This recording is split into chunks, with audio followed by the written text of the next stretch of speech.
Hello, I'm Mario Toneguzzi, managing editor of Canada's podcast, Taking Care of Business today with Steve Mesler, who is co-founder of Classroom Champions, and Seth Rosenzweig, who is the new CEO of the organization. Thanks, gentlemen, for joining us today. Thanks for having us on. All right, let's start with maybe Steve can answer this question because you're the co-founder of Classroom Champions. Give us a sort of a rundown of what Classroom Champions is and what it does.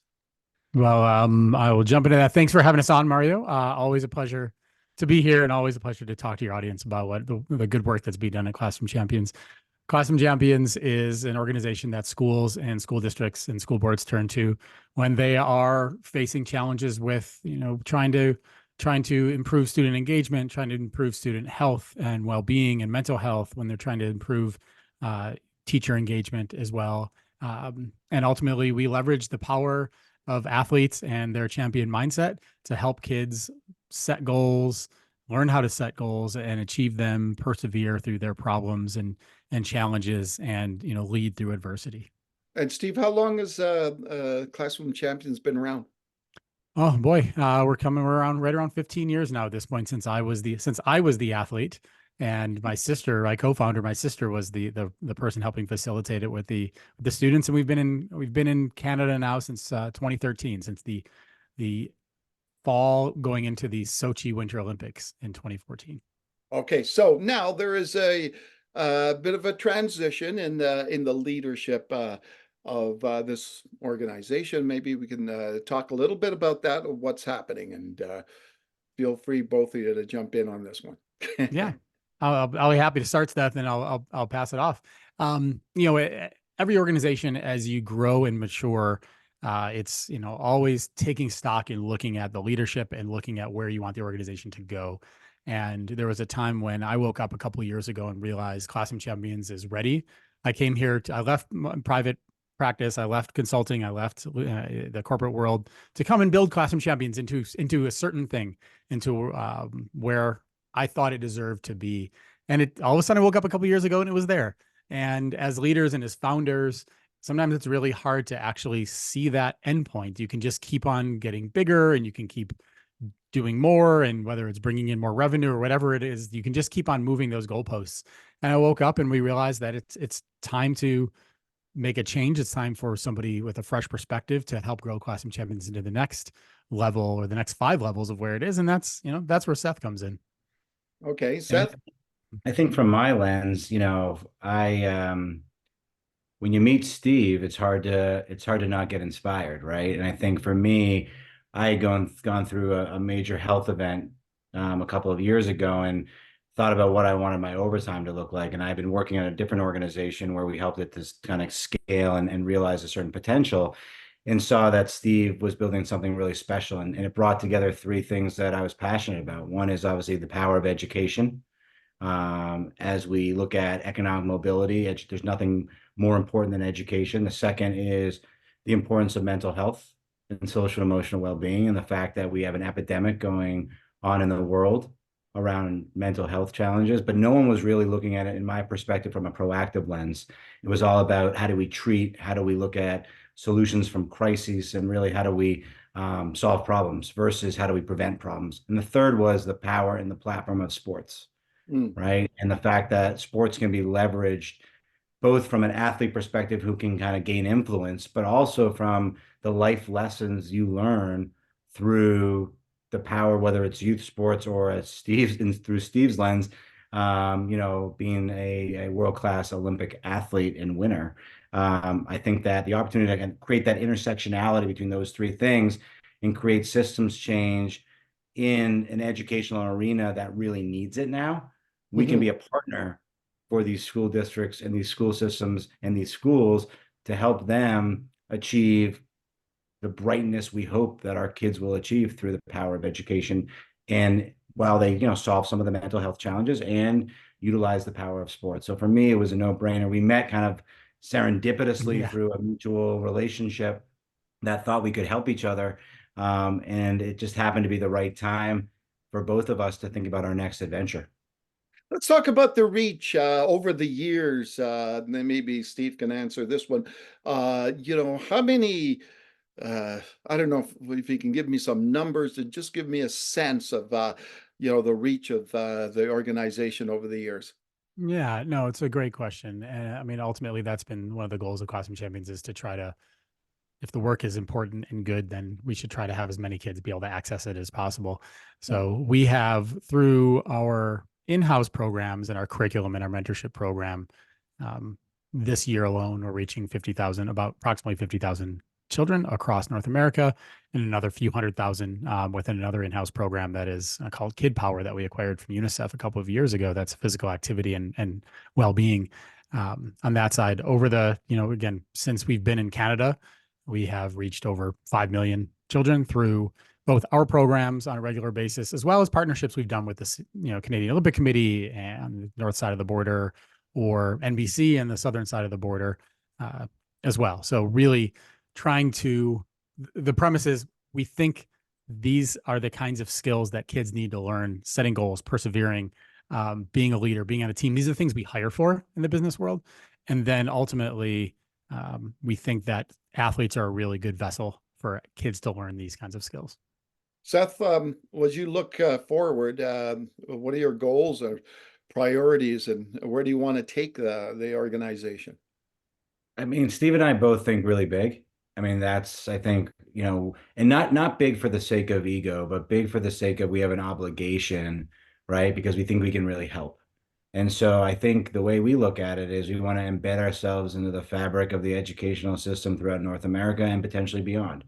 Using Canada as our prototype, right? Our innovation lab, our incubator to develop that playbook, and then scale this, to really make sure that everyone can benefit, has access to it, and can have equitable outcomes in it. And so I think my ambition is, how do we make this really scalable in a way that it can impact as many kids, teachers, and athletes as possible? But I think in order to get there, we're looking at kind of how do we prioritize ourselves. So the first thing is obviously investing in our curriculum and in our technology platform, in our athlete mentorship program, to make sure that we've set that up both from a quality perspective and from a scalability perspective. The third is we have a tremendous amount of work to do, and being on your podcast, for example, matters, because brand awareness is a way for us to really ensure that people know about us and they know that they can access us.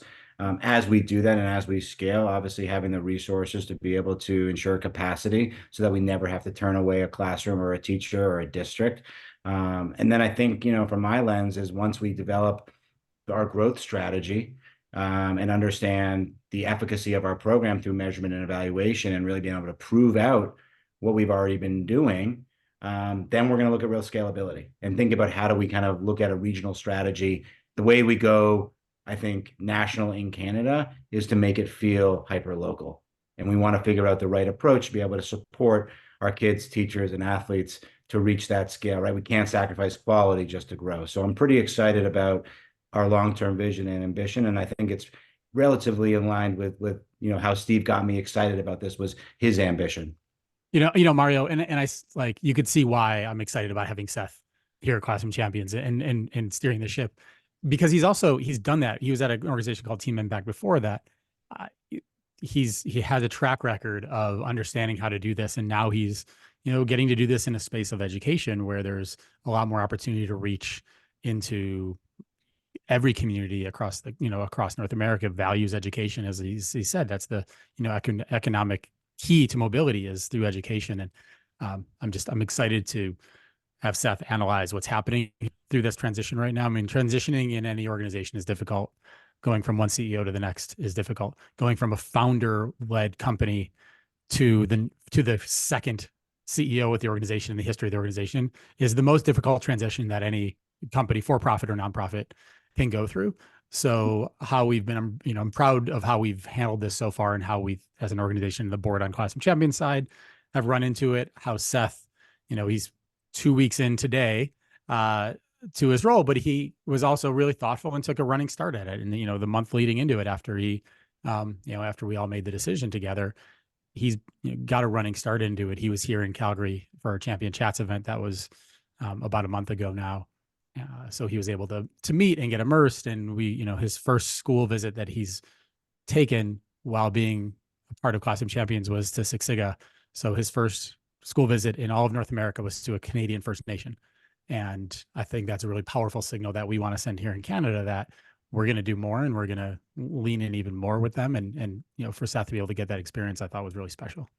What feel free, either one of you or both, to answer this, but what is it about, I guess, athletes that is important, for them to be mentors, and to inspirations for students? Why athletes? Why not business people or or whatever? I mean, it's a really good question. I think it's multi-layered in my mind. One is, I think generally people look up to athletes, especially athletes that have achieved success, right? Mhm. They can influence, especially younger people, may see them as heroes, may see them as, may see them as people they want to aspire to be. And so one, you already have that built-in kind of incentive for them to listen. The Mm. second thing is, and I'm not anywhere near the accolades of Steve, but having played youth sports and having played, at certain levels, you learn so much about life by being an athlete, whether that's a singular athlete or whether that's being part of a team. And I think whether that's grit or perseverance or how to get back up when you fall down or how to set goals for yourself, all of the things that Steve mentioned, how to receive feedback, which a lot of us, even at our ages, aren't great at. Like, how do you look at the positive attributes that you can learn from being part of sports and apply them to the game of life? And I think for me, that's what's so inspiring is you have someone, men and women who are inspiring to people, who also can teach how they achieve success that are very applicable to life and success in business, success in life, success in relationships, whatever it is. And so I think that combination is really, really powerful. Yeah. I Mhm. mean, I love to even, can I layer on there, Mario? Yeah, you bet. Awesome. I think I bang on with everything Seth said. I think that was really well articulated and thoughtful of why athletes, because I think it's a really good question. And it's a question that we get from school districts a lot too. And I think everything that Seth said is bang on, as well as sport is demonstrable. And what I mean by that is kids can see it. So business, kids can't see winning and losing. Mm. They can't see they can't see cheating. They can't see fair play happening. It's not a demonstrable thing that one can observe. In sport, you can. You can see when somebody cheated. You can see that happening, and then they get a penalty, and then they get penalized for that, which is, in a lot of ways, the way life can work. You see somebody literally fall down and literally get back up. And so you're seeing these things. So it makes it, kids don't have the metacognitive ability until they are, into their mid late teen years to actually like see something, hear something, go home, reflect on it, and then think about how they can't, metacognition would be to define it would be thinking about thinking. They don't have the ability to think about their thinking quite yet. Mm. So when they can see something and then they hear it from somebody, and the words and the things that they see on screen can attach, they can learn those lessons. It's apolitical. In whether you're here in Alberta or whether you're, across the US, education is being leveraged in politics one way or the other. Yeah. Again, it's not so bad up here yet, but Mario, as you and I know, living up here, if it's happening pervasively in America, it's bound to seep its way up here in some ways in our politics. So sport is apolitical. You can go to, downtown Toronto, or you can go to, Camrose, Alberta, and everybody's watching sports. Yeah. And I think that helps be a unifier. And then lastly, look, there's a reason why my 6-year-old thinks firefighters are awesome, because she thinks the fire trucks are cool, and she thinks that all those things, which means she would want to be that when she grows up. And that person is actually that person's that person. So we tell kids to dream big. We tell them they can be whatever they want to be. How many people are they surrounded by on a day-to-day basis that Mm. had a dream when they were 10 years old and are actually living those dreams right now? And athletes are those people. And I think for those three extra reasons, I have just found athletes to be such powerful drivers of outcomes in schools when it's done in a proper way through, again, curriculum and most importantly, through the teachers. All right, wonderful. Well, thanks, gentlemen, for joining us today. Thank you for having us. Appreciate it. Thank you for having us on, Mario. All right, that was Stephen Stephen Mesler, who is co-founder of Classroom Champions, and Seth Rosenzweig, who is the new CEO of Classroom Champions. I'm Mario Toneguzzi, managing editor of Canada's podcast, Taking Care of Business Today. Thanks for joining us.